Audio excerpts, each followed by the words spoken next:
In Japan, when the workday ends, you're still not free. At around 6 p.m., office lights shut off, computers go dark, and workers stand up from their desks. To most people around the world, this moment means one thing: going home. But in Japan, for millions of workers, the real obligation is only beginning. Not at home, not with family, but at a bar. This is not just casual drinking. This is nomikai after-work drinking parties with coworkers and bosses. On paper, they are optional. In reality, refusing them can quietly damage your reputation, your relationships, and sometimes even your future inside the company. Japanese work culture is built on harmony. Standing out is risky. Saying no directly is uncomfortable. And maintaining good relationships often matters more than productivity itself.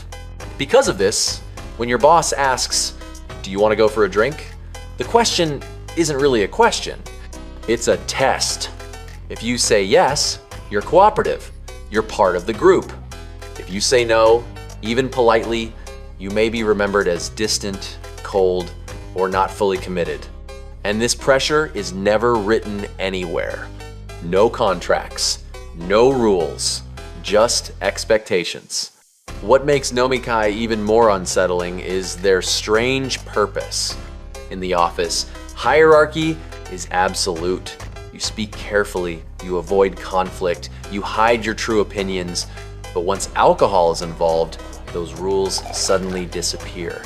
Someone pours beer for their boss, glasses clink, someone says kanpai, and suddenly people start speaking freely. Employees joke with their superiors. They complain about work. They admit frustrations they would never say during office hours. In Japan, alcohol becomes the only safe way to be honest.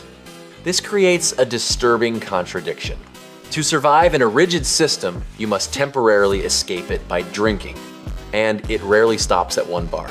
One drink turns into two. 2 bars become 3.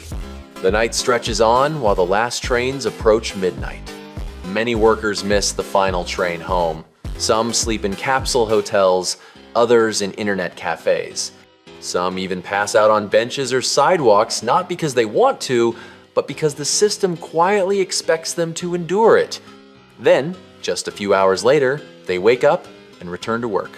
Clean suit, polite smile, no complaints. For some people, nomikai are enjoyable. They help build friendships and reduce stress. But for many others, especially younger workers, introverts, women, or people who don't drink, it becomes emotional labor disguised as socializing.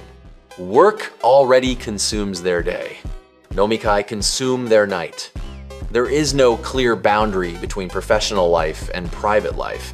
Everything blends together until even free time feels scheduled by the company. This is why many foreigners struggle to understand Japan at first.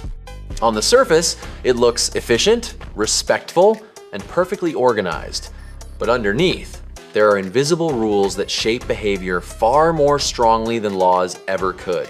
In recent years, things have slowly begun to change. Younger generations are questioning this culture. Some companies discourage forced drinking. Remote work has reduced the number of nomikai. But in traditional workplaces, the expectation is still alive.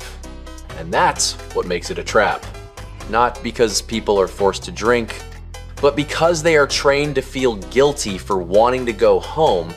So the next time you see Japanese workers drinking late at night, laughing in crowded bars, remember this: they might not be celebrating, they might not even enjoy alcohol. They might simply be navigating a system where even relaxation is part of the job. Would you be willing to give up your evenings to protect your career? Would you drink, even if you didn't want to, just to avoid standing out?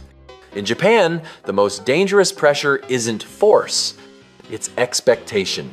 If you want to understand the real side of Japan, not just the beautiful streets and neon lights, but the invisible rules that shape everyday life, then this is only the beginning.